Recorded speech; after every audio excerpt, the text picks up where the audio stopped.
This is Kevin Van Trump. I just wanted to update our subscriber base. We're probably not going to be able to have our annual event, FarmCon, here in Kansas City anytime soon. We usually have it sometime between December and January. It looks like Kansas City's not going to allow that to take place with 1,000 people under one roof this year anyway. I'm hoping that maybe as we move forward into the spring, things will change. Maybe even into the late winter, they will allow that if we see how things play out with the vaccine and things of that nature. Also, some of our partners and the people that we put the show on with, they're not certain they could send key employees and key parts of their executive team to a meeting that had that many people either. So what we wanted to do in the interim between now and the event, which we hope, like I said, we can just postpone a little bit rather than in January, we postpone it to maybe the spring or before planting, hopefully. We wanted to bring along some conversations, some various conversations with people that are, I believe, important and informed players in the ag sector and in the ag space. Talk a little about our own personal investments, talk about what we see happening in agriculture and what we see happening with the current prices and where we're headed for the future. So I don't want to take up much more of your time. I just wanted to say I appreciate everyone's support. We hope to have the FarmCon event back live, like I said, into the first half of 2021. I'll keep everyone updated. And in the meantime, just kind of enjoy these conversations. It's just gathering of some of my friends and people I respect and have taught me a lot in the industry on some Zoom calls and just kind of mid-conversation. So hope you enjoy it. Have a good one. Thanks. Bye.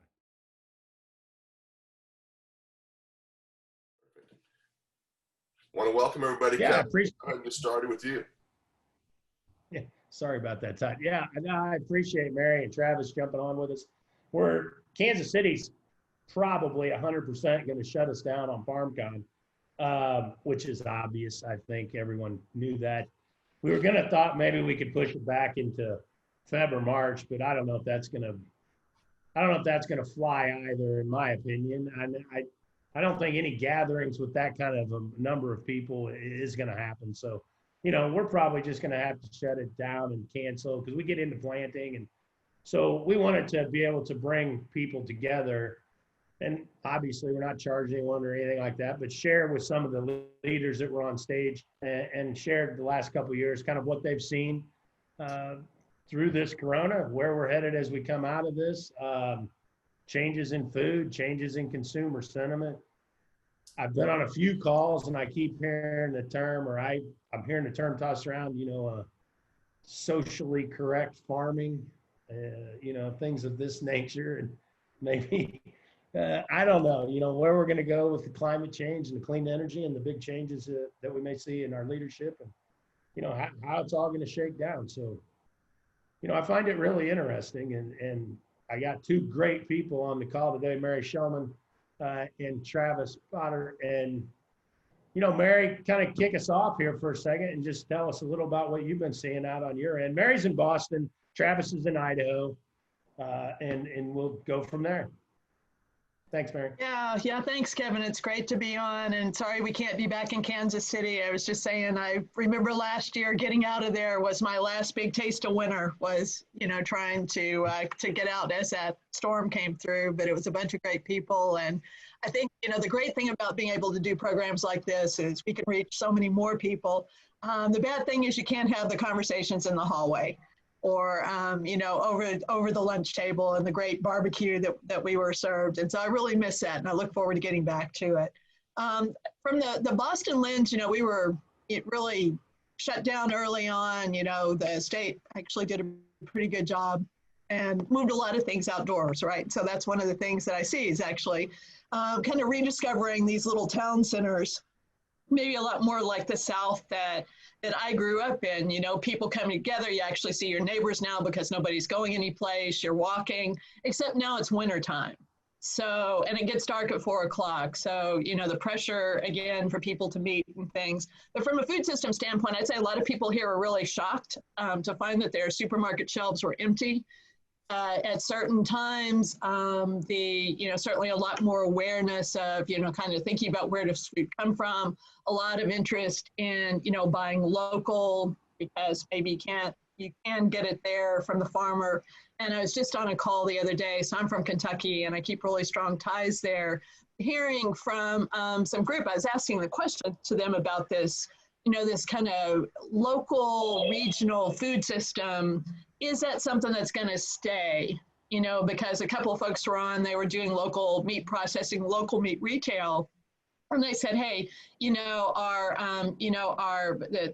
had a lot of interest. It really peaked. It's come back, settled down to a certain level. But, the question is, how can we hang on to that?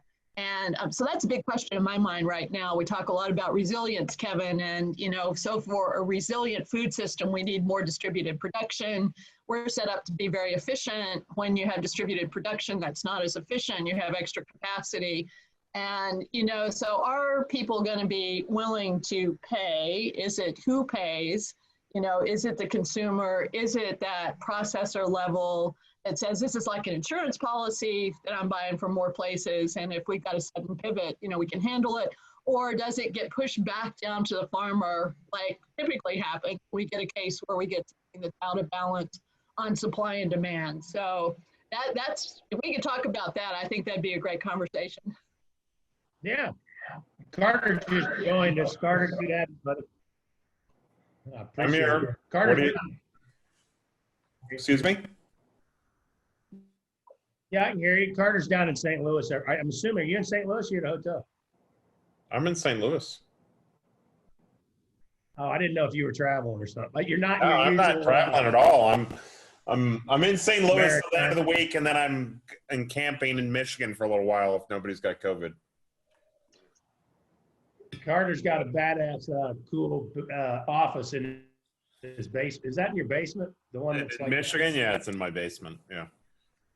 Yeah, it's awesome. So I thought maybe we'd see it. But yeah. No, not right now. After Friday, that's where I'll be for a couple weeks. Cool. Mary was just telling me she had bought a place up in the mountains up in New Hampshire, and she's hunkered down in Boston right now, but they're going to go back and forth up there. Yeah. It's pretty cool up there. Yeah, for sure. Travis, Travis, what are you hearing on the front Mary was talking about? I mean, you're kind of got the tractor soda thing moving forward, and how's that playing out? And what he's doing great with tractor soda. All I ever hear about is people talking about tractor soda, and he's like, we knew Travis when. Yeah, Travis isn't any different. I just smell more like sheep, because I'm on the farm more, so I'm doing more farm stuff. But no, we're doing all right. So we're food service focused, which is good and bad. Bad when you have COVID and all the restaurants are shut down or running at half mass or quarter mass. We do have some big accounts that are doing well. We did pivot into ready to drink products just because our customers needed it for the drive-through. And so you'll see that at Chipotle. We have a lemonade and a tea we made, and I'm working on a bunch of other products as well. But in general, the restaurant industry has been really beat up bad.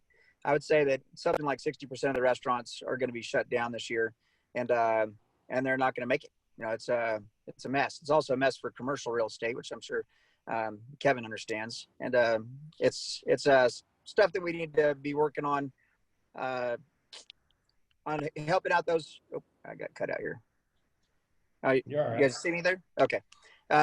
It's stuff that we need to be working on in general. The bigger chains are going to be around. Smaller chains are going to get gobbled up by the bigger chain money, and the mom and pops are going to have to go do something different. So it's a bit of a mess now. It'll be a couple years before it bounces back up from a restaurant perspective. People are going to be definitely going into as they're hunkering down, they're learning how to cook again. I think people are so busy, as Mary was saying, that in the old days, people would actually see their neighbor, maybe even shook their hand, give them a hug. Now for the past 3 or 4 years, 5 years, maybe longer, it's been, you might live somewhere and not know your neighbor whatsoever. But on Facebook, you've got, a million friends or whatever. And, but nobody ever talked to each other. Now it's interesting up until just a few, until about a month and a half ago, here in Idaho, I saw more kids on bikes than I've seen since the 80s. It was crazy. Like bike sales must have been awesome this year. Bike sales and then off the charts. I tried to buy a new bicycle 6 months to get it. try to buy some dumbbells in June. Like, Yeah, there you go. Dumbbells too.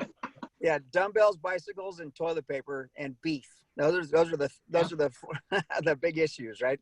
So what I've got, I had a major chain call me and say, we're down 1 million pounds of beef a week. Imagine that. Like, we can't get enough beef because our demand's gone up so much. So I can't say who it was, but it's a chain that you eat outside. So when you see how what's happened to the food service industry, it's pretty interesting. Now the grocery shelves, and I was the guy that was saying, hey, the middle of the store is dead. The opposite happened, right? People are back home. People are eating more cereal than they've eaten in a very long time. But just getting off the sugar thing was probably is a bit of a slap in the face on some product development on what should be done for that. But what I'm seeing is as people are at home, and the snack food side it jumped up a lot. I talked to some C-store folks, and although their overall sales have dropped a lot because people aren't driving as much, their snack food sales have gone up a tremendous amount. And the whole snackification and people not really eating meals, but kind of just snacking all day long has gone a long ways. And with people not eating out as much, and they're sitting on their butt in their house, and they're getting their COVID-19 pounds on, that they're now going back to like healthier snacks. So we're seeing some interesting dynamics in that. And then also the direct to consumer dynamic is pretty interesting, where FedEx and Amazon are kicking some butt. Right now they are our grocery store, right? Most people, instead of going to Costco and loading up, they've got somebody dropping it off for them. So as you look at what's happening now, it's more packaging, more people delivering more boxes of stuff to our houses, but for how much longer? And we're probably 7 or 8 months, I'm guessing, until that kind of goes back. People are craving going out to their favorite restaurant that won't be there soon. And if it goes the way that it's going, restaurant industry is going to be pretty beat up. Commercial real estate, especially in cities, are bad. What's interesting though is like the Midwest and the South are doing better because they're more open. It's probably warmer, so people are outside more. The further north you go, if people are hunkered down in their house, they're just not doing anything. And then let me ask you a question. Yeah. You know how we talked, and all of us talked, that we were going to see the farmer, and we were starting to see him go more decommoditize a little bit, and people like you go direct to Whole Foods and sell your beef, or sell your tractor soda and grow things that went to Chipotle, or what? Are we seeing that back off some because the restaurant industry is going to get smacked so hard? Are guys going to have to pivot back to traditional, or are we going to see it increase? What do we all think as a group? I don't know. I'm not sure. I don't know. It's going to be more niche stuff for sure. Anybody have anything on that? I mean, yeah, just from a commodity perspective, we're always going to have commodity products. I do think there are going to be more niches. There's a lot more because of the plants shutting down, and there's only there are only a handful of plants in the whole country producing or processing beef and pork, and as they couldn't produce, the little guys are getting hammered. So every little butcher shop, locker in the country just was hammered. Like 3 to 5 times as much business as normal. Usually their seasons were the fall when everybody's stocking a freezer, and now they're a lot of these guys that I'm talking to that are local here, but also throughout the country, they've got, I don't know, like a year or two out from being able to get it done. Places like Oklahoma, they're giving money to all the small plants to expand, to hire more people to be able to butcher more animals. And so I do see an expansion from where we've gone to a couple massive buyers in the meat side to going back to regional. A lot of people are putting money into small plants throughout the country. We're going to go from maybe 15 plants in the country to 15 per state, back like it was in the 70s and 80s. People are stocking their freezers because they're worried about beef prices. Beef prices go up and down. Pork, all kinds of things happen there. Chicken's been cranking as normal. But there are going to be some more niche stuff going into the future. People are eating at home, but they're also getting bored of eating, beef, pork, and chicken. I am seeing a change in the whole plant-based deal. A lot of people are saying, oh, the plant-based thing's taking over. When they're at home and their friends aren't around them, they're pounding meat and dairy. It's happening. Like if they're not around their friends and they have to be flexitarians. They're cooking stuff and posting stuff that they wouldn't have done 6 months ago. So it's pretty interesting to watch that. I wonder, just because I know Carter and I talked, and I'd mentioned Mary, we had started to see pretty good traction, Carter, with like some farmers shifting gears and growing some more specialty type crops, and even things like with Kelly at Macaris.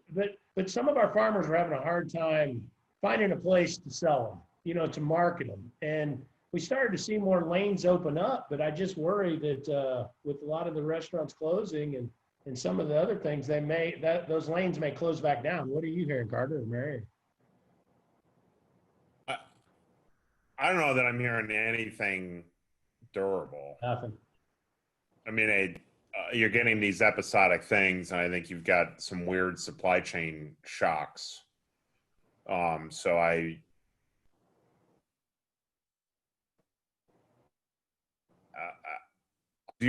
Travis may have some better perspective on this, Mary, but I have zero idea if a farmer said, how should I change my product mix?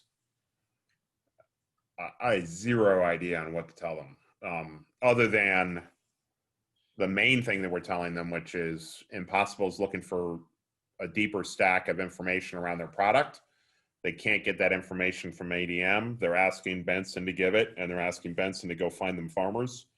And there's an opportunity for $100,000, $200,000 of premium soy production available as a switch in that system. But, you know, a couple 100,000 acres of soy is, you know, a drop in the bucket right now. But I don't know that we get enough signal from specialty. The other, you know, I'm still macro on specialty. I mean, the mission I've got going on specialty right now is increasing awareness of the Mid-South as a location for the arbitrage on specialty away from California to serve East Coast, which is something we're getting ready to sort of inform more people about. But in terms of near term, anything we say near term to farmers about crop shifts, I think is meaningless, because of just the whole system is so disrupted. So Carter, what you're saying from a simpleton my head is maybe look to grow products for Impossible beyond some of these people that are making a deeper push into the space. They may need people to grow mung beans. They may need whatever their supply pipeline looks like. They're going to need those products. Yeah, I mean, I think that's the long move, and get informed about what they need. But we're still in the early phase of that. So I don't know if I don't have anything that helps them, gives them an answer for the next 2 years. From a product development perspective, that's one of the biggest issues with it is the flavor profile. When we grow, like say peas, is too strong in the U.S. The majority of the peas that are used for a lot of the alternative meats are not grown in the U.S. They're grown in where the minerals are different. And so they've got different varieties and different mineral uptake. And so when a lot of people think that they're going to grow peas for that market, the taste is off. So it's got to come back to understanding your soil and understanding the flavor profile of, if you did produce it, how it would taste, because chances are it might go into livestock feed still. So that's where it gets interesting on what to grow for, like you're talking about with Impossible and those guys. There's going to be some challenges of what they can grow, what they shouldn't. You know, we're in Idaho. They're going to be growing a lot of things here. A lot of those products that they're using are probably GM products in the beet side, which is going to need to change. Nobody's really fixing that. If they go towards more organic, they're going to have organic crops and land that they're going to spend a couple of years getting there. So there's going to be but there's definitely ups and downs with the restaurant industry being shut down. And that's the majority of their bigger margin. It's going to be a big hit. People are not necessarily cooking a lot of that stuff at home as much as they think they are.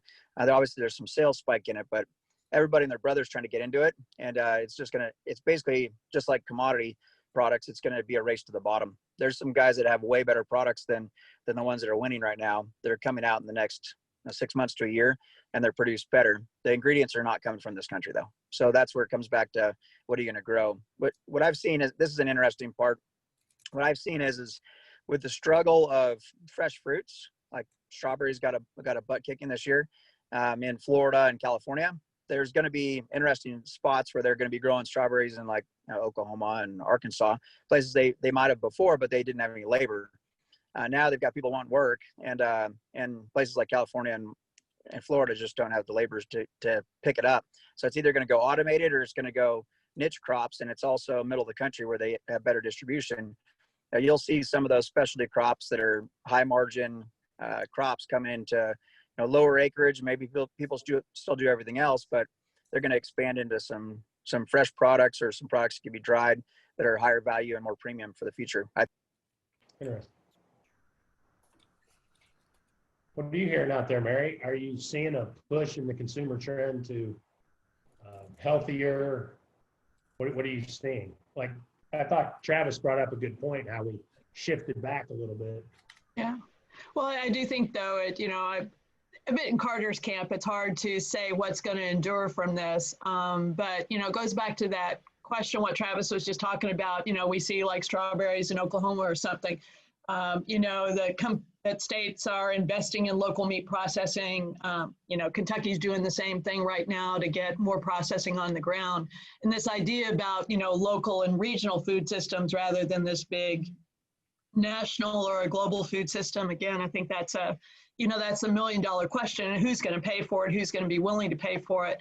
From the standpoint, a good trend that's come out of this, I think people generally are more aware that what you eat has a big impact on your health now, and certainly the immunity boosting foods. Carter kind of started this conversation in my mind a couple of years ago, and it's really caught me as an area of interest in how we could, have a healthier diet without actually forcing people to change what they eat.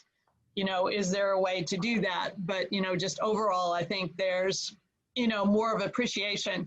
I do think, as we come out of this, people have huge fatigue. Yeah, we've been cooking at home, right? I told my husband last night, it's like, I am so over this, right? Because we can cook. And one of the challenges is that, like, he eats a certain set of things. He eats beef and he eats chicken and he eats like spaghetti, but he doesn't eat seafood, or he doesn't eat pork, and these are things that I like. So when you go back to a restaurant, you could order what you want. When you're cooking at home, you're kind of forced into this thing of this lowest common denominator of what, everybody will eat. And I think we're going to see this, this kind of can't wait to get out of here. And, let's get back out again. Travis, completely agree. What the choices are going to be really changed compared to what they were coming in. I think the prices are going to be a lot higher as, people have to recover, but maybe also people will be more appreciative of that and say, hey, I'm willing to pay that premium for you to cook for me and for giving me this menu diversity that I can't get at home. Interesting. I'm on this. I'll get Carter right.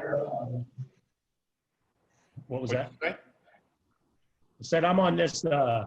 I'll get Carter riled up. You guys like it. I'm on this rural versus urban kick, and it kind of started with our friend in Australia, with David Farley, and he had sent us that thing and said, the Australian government was a little worried about the United States, and their insight and intel was that it wasn't a black-white thing, it wasn't a haves or have-not thing, that the country's turned into a rural versus urban. And you kind of see that with the election. And it really made me stop and think. And I was like, that is crazy. But it really makes you stop and think. And as you play that forward into food, and I bring this up because it's so interesting. So Michelle and I, we grew up in a split world, really. I was farm boy, country kid, grew up on farms she was more of a city girl. And I saw her at a party. We were in high school. Who's that? And they're like, oh, she's a city girl. She's from the city. And so we kind of did a thing, and we get married. But we always go back to, there is a difference. And our life, and me being overweight, my family's been pretty overweight. Michelle and I always laugh when we fly into the Midwest. A lot of big overweight people. I mean, a lot of a lot of more overweight people than when you're on the coast. And through the Midwest, but our whole lives growing up on a farm revolved around eating. We all had to be at the dinner table. We all had to get together every holiday, every birthday. I mean, our lives centered around food.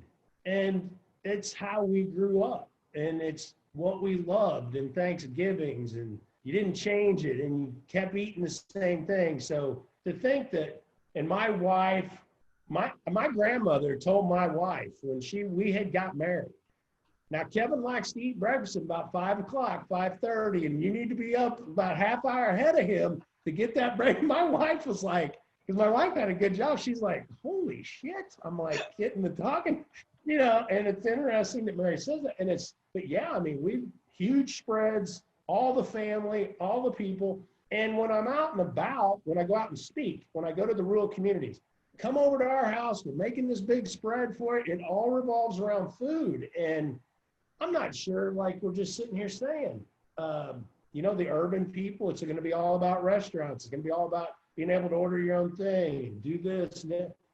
I don't think rural is going to change. I'm not sure rural America is going to go that much.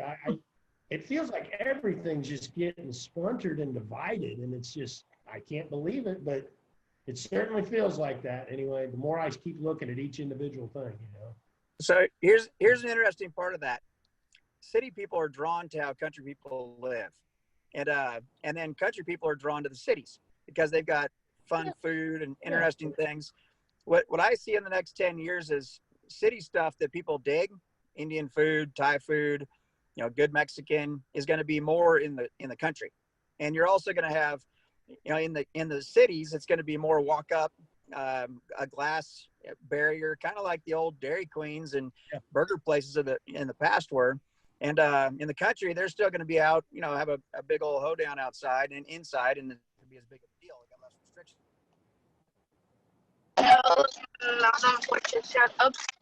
No. Might have lost you there, Travis. We lost Travis. So while he's chatting, I just the diversity of the market. I think one non sequitur here is the battle over hillbilly elegy. I read that book. I think I know what it meant. And there's now a battle over, like, did what he say in the book, was that really sort of true or whatever? I mean, it's just this weird battle over, no, that's not really the way America is. It's like, well, that's sort of the point of the book, was to say that there's a disconnect in an understanding of people. And then people are seeing the movies like, oh yeah, the guy who wrote that book doesn't know what he's talking about. So it's just a peculiarity. I don't get it.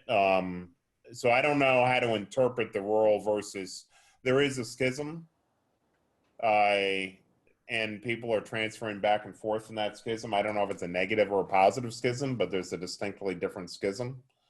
And in the context of how to make money and how to grow and where the opportunity is, they just strike me as two different kinds of early adopter markets. Well, that hillbilly elegy piece of it, that's the world that I grew up very close to, right? So I think that, having lived for the last 30 some odd years in Boston, but still keeping very strong roots to Kentucky, and it's just helps us understanding and seeing it. And I can see why the divide is so wide. And I think it's a lack of respect, lack of the, kind of this cultural understanding, appreciation, the fact that, people in rural areas don't want to be saved. They don't want to all be like, their Boston neighbors. And in Boston, it's like, oh, everybody should be like us. It's like, no, we don't want it to get there. And so I was on a call the other night and with a group back in Kentucky, a leadership group there. And they were talking about now, though, about, this move out of the cities into, back into rural. Now that remote, you can work every place. The smaller cities are more attractive. Everybody now wants to become like a hobby farmer. Is there a new market for equipment for these hobby farms, right? My dad sold Kubotas years ago when they were like for the hobby farms, and then they grew up. So it's like, they're pricing land out of, the range for a real farm. They don't have the same economic background. And we're scared to death, sitting here in these small communities, that all these folks moving in, they're going to bring in, their big ideas, and they want to change it to where it's like where they left, but costs are lower. And yet on the other hand, it's like, well, actually, we want some of that cross-pollination, right? We want those restaurants, that diversity of cuisine. I'd like to get, good Indian food and Thai food when I go back to my home in Hardin County, Kentucky. So it's a really interesting time right now, I think. Well, so it's sort of like Green Acres 2.0, but if you go back to what happened in the pandemic in 1918, this is something that Tyler brought up. Before 1918, there were a lot of restaurants, and there was no real definitive American cuisine. And this may be more of a city comment, but nobody ate at home, or at least certainly nobody. I don't know what that means, but a dramatic amount of people did not eat at home. It just wasn't something they did. And there was French this, English that. There was a very, very broad array. Then when the influenza came in and Prohibition, so let's think about it. Prohibition came in, and that influenza and Prohibition, once you couldn't sell alcohol because they were really making all their money on alcohol, all the restaurants just sort of disappeared because they couldn't make money on food. And then with the Depression and all that, there's a lot of stuff that moved back home. And then that was sort of the defining of the American cuisine. That was like the very definitive moment where, like, because imagine everybody, really, if you think about it, 1918 timeframe, we still had people who were either first generation or were themselves immigrants. So we had there's a very eclectic set of food sources. And then it, like, through the Depression, I believe it sort of normalized. And then after World War II, we underwrote a lot of the subsidies to really sort of attack grain on a global basis to really provide some stability in global geopolitics by making sure that starvation was not a strategy in warfighting. So we sort of drove some more normalization around cheap grains, I guess, which probably influenced world food system at some level. And so I don't know I'm unclear what's going to happen next. I do think that, I just got off one of our deep dives on diabetes, which I'm going to share with everybody, but it is pretty clear that the clinicians, and it's odd that it's researchers haven't accelerated this, but the connection between ultra processed and diabetes and the degree to which diabetes is growing as a pandemic of its own, it really does feel like that's going to insert itself in the calculus of food. That on a more routine basis, people who are not diabetics are now starting to use continuous blood glucose monitoring. Now, that'll only be the real wackos, but it's becoming routine, and the ability to sort of better connect that health connection, and then the influence of the Gen Zs impacting parents on diet it feels like those are forces in the system that are going to drive the system somewhere. I was seeing some data, and tell me this. So do you think we've reached peak restaurant? And all I'm referencing this to is this really threw me, and this one threw me a curveball. There was a big, I don't know if it was Goldman or JP Morgan. Someone sent me a big research report they just released on Zs, Gen Zs. And they said millennials, were really our generation that wanted experiences. And all the research and everything they're showing is Zs are going to completely reverse that trend. That they're not going to want that many experiences. I would have bet completely the opposite. I would have thought it continued. they were saying Z's are going to go for more, spend their money on technology. They like buy a huge monitor that will allow them to connect better to everyone, because they're the only generation that's been born with Facebook, Google. I mean, they've been connected the whole time. Millennials were not. And they said they're not going to spend as much on experiences, not nearly as much.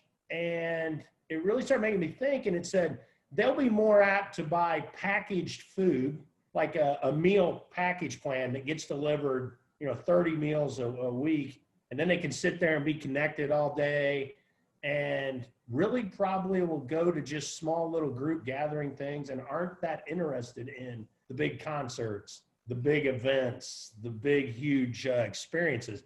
That threw me for a loop, because we've got a lot of money invested in different areas that are, in my opinion, are based on experiences. So, I've kind of huddled up there and I'm like, shit, if that plays out, that's a little different, for a lot of things. I like that packaged food thing, though, and I think Carter would agree. I mean, if they could create packaged meals that are the correct glucose, the correct formulas, I think that Z's really probably is going to go for that, like the Apple Watch, the Peloton bike. I mean, I think that plays right in with what we're seeing maybe play forward.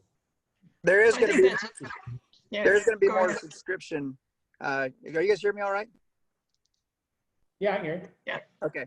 There is going to be more subscription meals, meal plans, just like diapers. My kids have not gone to the store to buy diapers, and either one of my older kids that have kids have not. You and I went all the time. We ran a diaper. We got to go to the store, right? So same thing's going to go for food. There's going to be a core amount of food that just get delivered. I mean, even cosmetics and everything else is going subscription model. So there is going to be some of that, but there is going to be some experience also.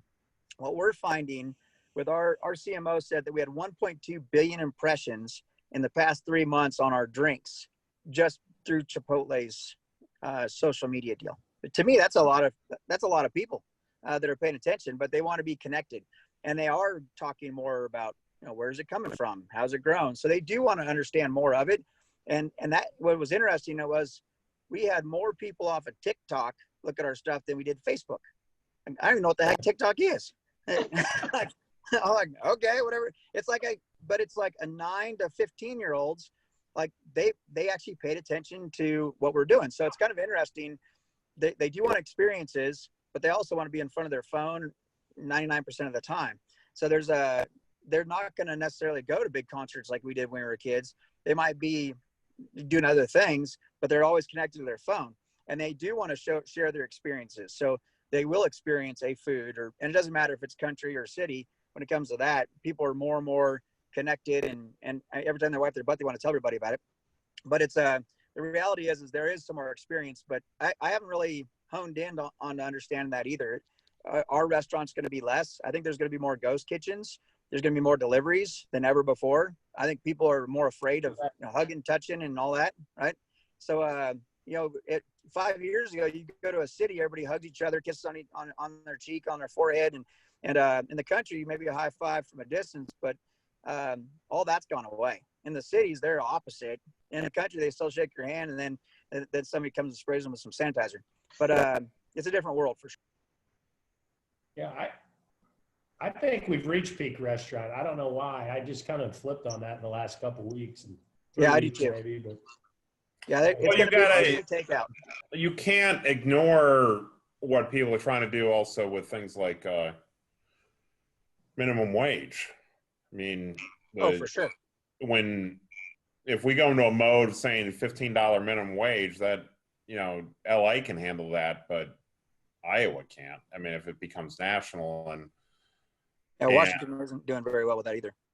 Yeah, I mean, I could quickly argue the minimum wage is zero, and that and that means automate. I mean, 100%. And so I think once that kind of stuff starts happening, you may see a flip the switch moment where somebody just sort of gets a little bit further along in terms of some of that automation. And then we start thinking about, if you start thinking about automation, then you're going to start thinking about designing the food so that it's more automatable. And you're just going to, there's going to be like this thread of that kind of stuff going on, that's going to streamline capability, eliminate waste, all those kinds of things. But it, you know, I think that gives price advantage to ghost kitchens, maybe. If you want quality food, it's clear. One thing it's clear is it's, with a little bit of education, you can make better high quality food for less at home. So for example, if you sous vide beef, you can cook a steak just as well as the best chef, and it takes no thinking whatsoever to do. So now people don't have time to cook fresh at home, but fresh always tastes better, and there's a natural gravitation towards they do now. That's what's interesting is people are going out of their way and finding more artisan meats like they did 15 years ago, where they would actually know what a prime steak was. They're going out of their way, city and country, to get more better tasting, experiential, and they're sharing that with people. Like, hey, I had a Piedmontese steak, and then they send a picture to their friends. Yeah, I haven't been able to find a Brazilian tip cut, to your point, unfortunately. But well, why I'm looking for it is because I had it down in Memphis today. I was like, Jesus, that is unbelievable.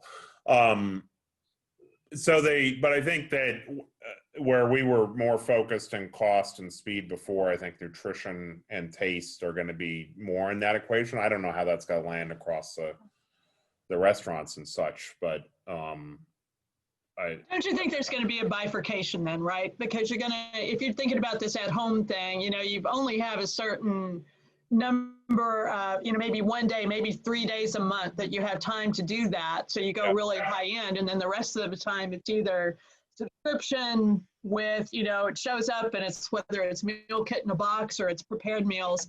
I've always thought that if we wanted to think about, you know, kind of the efficient system with the less food waste, you know, you have things prepared in central kitchens and delivered out, right? That's how you minimize food waste in the system. People are like, oh, no, that'll never happen. But we're really close to that now. Yeah, I mean, it's the barriers to the next step are not huge. Like, so in your case, because different tastes, so small family at home, so we're not dealing with 10 kids. Well, Travis maybe is, but we're not dealing with, well, my nephew, when I grew up, we ate what was put on the table. When I grew up around, my nephew was growing up, his parents, like, basically, who were 2 Yale graduates, seemed to spend their entire time concentrating on meeting his exact needs, which just turned into the stupidest conversation. And it's just like, you people went to Yale and you've like now become servants to your 5-year-old? Are you kidding me? But as you get to a smaller group, I know I have this challenge between me and my wife in terms of she sort of wants to be in one lane of food and I sort of want to be in a different lane of food. And so Mary, have you tried any of the meal kits? Yeah, we've done Blue Apron for 3 years. It saved us during this pandemic. We never would have, we would have been divorced for sure, my husband and I. And Because, you eat different meals? You order different meals? Yeah, because it's never, Blue Apron is one, it's never the same, but we don't order different meals there. So that is a challenge. So it's like whatever the meal is, both of us have to eat it. So that gets us to that slowest common denominator.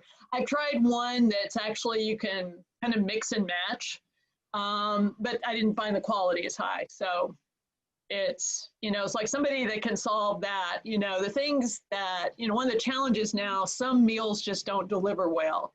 Like seafood, you can't order like takeout seafood from a restaurant.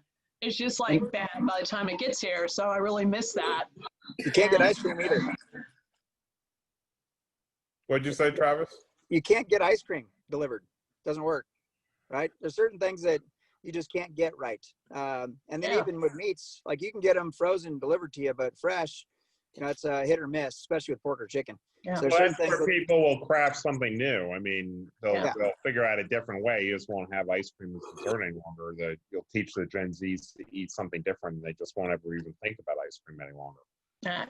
Because they'll be they will eat that which can be served to them automatically, and their taste profile will be sort of semantically defined, meaning if it can be delivered, then that's what you can eat. So here's an interesting part of this conversation is one of the issues that we have with commodity grains, meats, processing the way we do, and then having a distribution model where we go through wholesalers and we go through all the different chains to get to the restaurant. You can actually have a higher quality product because you're getting more money when you're doing a direct to consumer SaaS model. So that's one thing when you're getting from a nutrition perspective and a health perspective, you can get prepackaged foods that are better for you because you've got more margin in it when they're buying from you direct online than going through the normal system. So you're going to see a big shift in that now. Well, but is that, that gets to a system C question. Is that system C or system B? Is it better, cheaper, or better, more expensive? It's a combination. You can get better at around the same price than if you were to go to the store to get it. So there'll be a competition a bit, but but when you look at how much people were spending on eating out and what percentage they were eating out a year ago versus now, it's cheaper for them to get a prefab, custom, healthier version than what they were getting before. So I guess one question I have about that, again, thinking about the future, is this D2C, is it like that I have to go online and order this from here and this from here and this from here? Or is there a platform that I can, like Amazon, that, I can make those choices and then it gets aggregated and comes to me? Because I can see this D2C thing work, but I can't sort through 50 websites to figure out what I'm going to have for dinner. Yeah, it'll get honed in. Amazon will end up owning it. They know how to do it. They've already done it.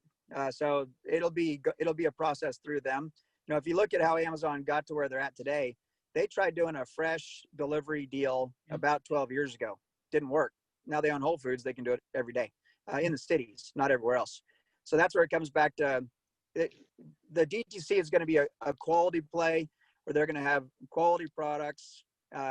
It's all about distribution. They've got distribution centers everywhere.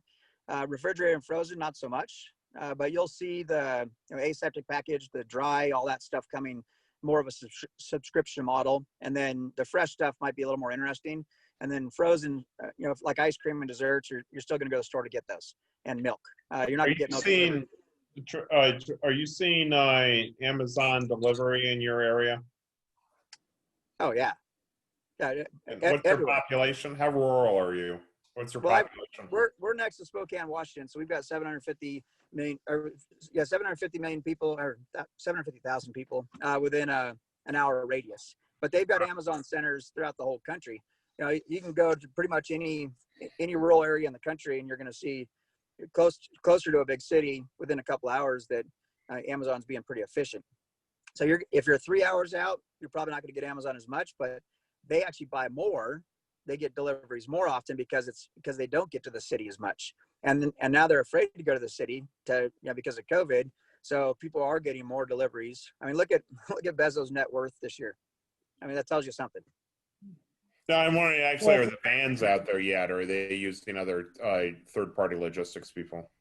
FedEx and the vans are what are really running it. If you see, UPS too, but in general, people are getting deliveries every day or every few days in pretty much every household in America right now. Really, it's crazy. It just doesn't seem like that's a more efficient system, but maybe it's not. And the boxes and the garbage and everything else is ridiculous. Yeah, I mean, we just have an unbelievable amount of boxes. If they could pick the boxes up, it would be liberating, right? Why can't they deliver stuff in totes and then take the tote the nenext day?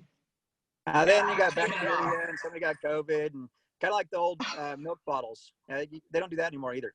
That's one of the big opportunities is actually a better packaging system. We talked about hemp stuff before, Carter. Having more sustainable stuff that you could turn into something else. I don't know. It's a big question, but that's definitely a major issue.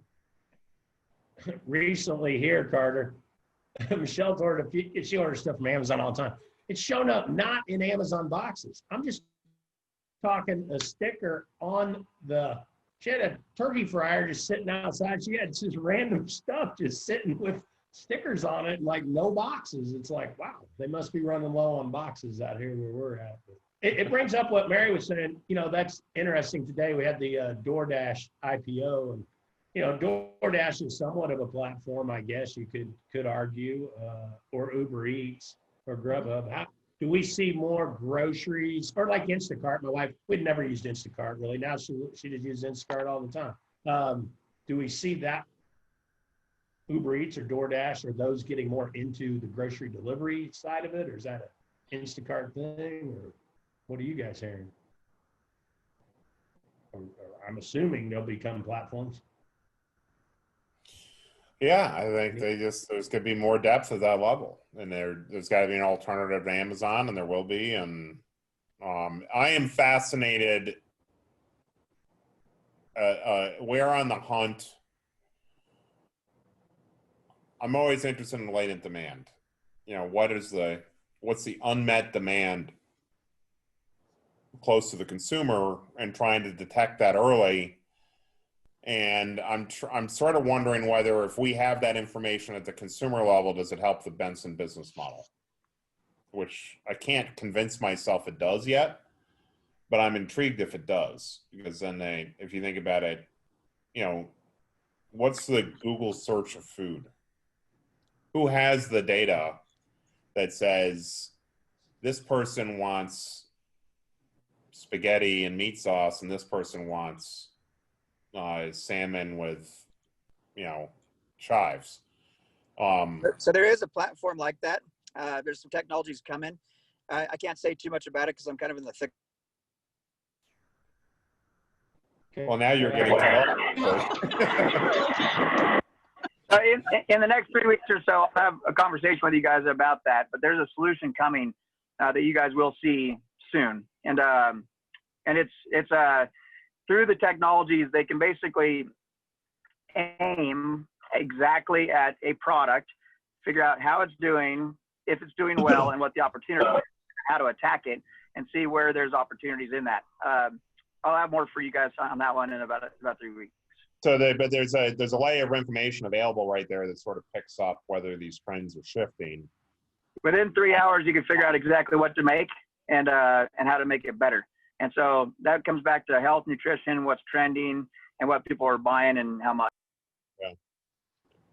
And then the convergence of that back to why is it that my Garmin does not automatically know what I eat? Why do I have to go stick it in FitnessPal?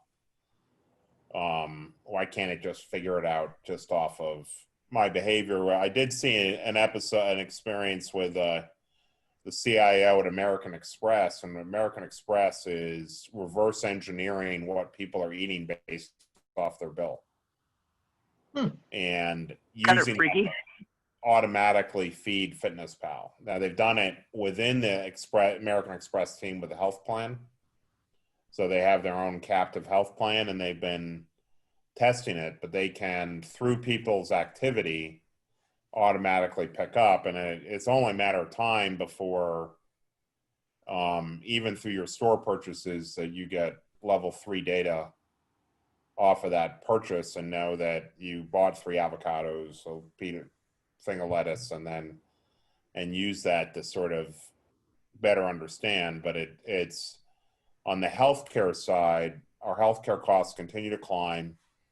There's nothing about a Medicare for All business plan that does anything to solve healthcare costs at the level that we need to solve it. So that's just lipstick on a pig. It's going to require people to change their diet, and it would be preferably for people that, if we can expose those economics, people will make their decision. But you've got a lot of the insurance people saying, how can we get people to eat better? Should we subsidize their food? That's sort of a goofy model. And the right model is for it to happen in the marketplace and through food innovation. And so I think that I'm still sort of wondering what that coupling might be, because, you know, the numbers we keep saying is 1.7 trillion in the United States of food, and there's $2 trillion of nutrition-related healthcare, diabetes. So part of that is, and we're in the thick of that right now on innovation. Is for livestock, we always pay attention to total digestible nutrients, like what the animals are actually eating and what's going out the back end of them. We don't do that with humans. So we might eat 4,000 calories. Are we digesting all of it? And the stuff that we're eating, does it cause worse digestion? So one of the things that we're working on is obviously the prebiotic dynamic. I want all of you should look at prebiotics, but what are they? You look at chicory as one, but Jerusalem artichoke. There's certain things that you're going to see in all the foods that you eat now that are coming, and you won't necessarily take a pill for it. It'll be built out, but it also adds function and body and taste and texture. And what we're seeing is we can add more total digestible nutrients and less sugar. We can add it. I'm even seeing it the big plants, like a lot of waste products, like the bones and all the offal and other things like that, which we haven't been eating. We've been eating on boneless, skinless chicken breasts and pork chops, but we don't eat the bones, and those minerals that we're deficient in cause us not to be able to digest. So you'll see in the next year or so where they're able to process the stock into a way that becomes more appetizing. There's a lot of people that are eating less meat, but they're eating more collagen products. They're looking for those amino acids and nutrients, and we can get away with 1,200, 1,500 calories a day of good quality food versus 4,000. We're just not there yet. But that'll be something that in the next 6 months we're going to see some more interesting conversations about waste not, want not, and what we're eating and what we're wasting. And people are going to start gravitating and understanding more about that. Perfect. Todd, I want to be respectful of everybody's time. Where we at? About 11, aren't we? So, I think we've, kind of all on the same page. Similarly agree. COVID's definitely changed some things. Maybe we've reached peak restaurant. We think people are going to go, I like Carter saying, quality. And maybe, obviously more healthy. We see more healthy as the big push. And I love Mary's point. I think people, they want to order their own things. And we have this city versus rural kind of thing jockeying and going on in all areas. And it's going to be interesting, I guess, how it plays out. And as Carter said, I think we don't really know nearby from a farming aspect where to pivot. There's going to be a few little pockets where things need to be grown, but we're just going to have to let it develop and play out and see who wins some of these spaces. And looks like that's where we're headed. Same types of things. So if anybody's got any closing comments, I'd love to hear from everyone, and we'll wrap it up. Carter, you missed it at the beginning. I just told everyone we're not going to be able to do the FarmCon event, but we have everyone. We're going to periodically, every 2-3 weeks, have folks that were on stage and just sharing their thoughts, and so we thought this was a great way to just stay connected with people until the next event the following year, similar to Carter's event in Memphis. You're going to have Memphis in May again, right, Carter? We should. That should be Memphis sometime. Memphis somewhere sometime. We don't know if it'll be May. We're hoping. So, we'll call it May when we do it. We'll pretend it's May. Yeah. So, Mary, you have anything else? Just as it's such an interesting time, right? So I do think, we're right about these pockets of opportunity, particularly around, what can be local, regional right now. People are really interested in food, may not ever have thought about it before, especially those, some of those city people that just thought it was on supermarkets. So I think there is an opportunity to grab onto that while we can and run with it. And then hopefully to settle out, it's not going to be 100%, but if we can just raise the bar on it some, that's a better outcome. Yeah, for sure. Travis, you got any final words? No, it'll be a fun next year too, watching everything kind of unfold and unravel and either get back on track or change. It takes 40 days to change a habit, they say. What's it going to look like when it's a year? We might have some totally different habits going forward, and it'll affect all of our health and how we deal with people, and it's been interesting just not having to fly across the country every week throughout the whole year. It's nice to get back to the family. At the same time, the family is getting anxious to go do stuff. So we'll be visiting you guys, and I'm sure driving cross country, visiting you on the way back. Hey Travis, I got a marketing tip for you. How about you on a skateboard, Tractor Soda, singing a little Fleetwood Mac TikTok. Instead of the ocean spray. Give us something good on TikTok. You know, it might be better for Justin because he's my hippie partner. But maybe I'm pulling him on a skateboard with the tractor. I don't know. We'll figure it out. We get Carter maybe do it. Carter, what do you think, buddy? I'd say that I missed a part of the question. What do I think about what? What do you think? What do you think of that? You're still breaking up. You got the last word. You want me to? You got the last word. The last word? I think, what do I think? I think it's a fascinating period of time and things are going to speed up a lot. And I think that people are going to come out of COVID with the desire to drive things that are important to them. And politics is going to become nearly irrelevant. I think we've had 20 years of increasing political power and divisiveness through, you know, the polarization of I watch Fox News or I watch MSNBC or whatever, and that people are going to mute that and they're going to get back to reality about cool things that we can do. And I think the globe is going to look to the U.S. to be the leader in food and agriculture innovation. And places like Asia, Southeast Asia, are going to concentrate on core innovations that come out to the U.S. and that their own food supply is going to be modified by that. And that sort of the presence of China's dominance in this sort of world innovation will sort of shift in a way that they're going to be reduced. And that we're going to have a renaissance of innovation led by people in the United States who are Gen Zers who are like ready to kick ass. That's my. I'm with Carter. I remind all my stock market bear friends, you know, following 1918, 1919, roaring 20s. I mean, we ripped right through the roaring 20s.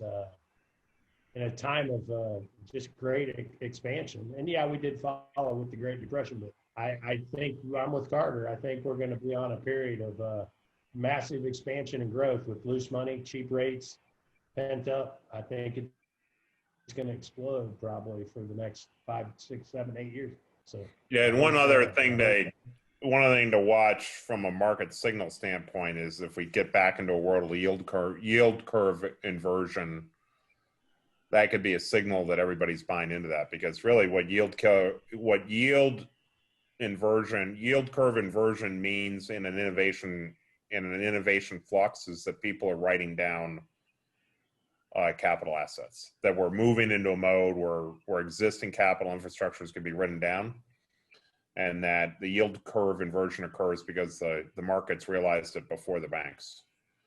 And if we see that signal, it's even a stronger signal that we're like wax on. And watch out for those damn Gen Zers. Exactly.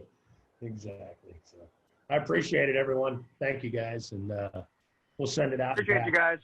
Always fun. Thanks, Kevin. Thank See you. you, Travis, Carter. Merry Christmas, you guys. You too, buddy. See you guys.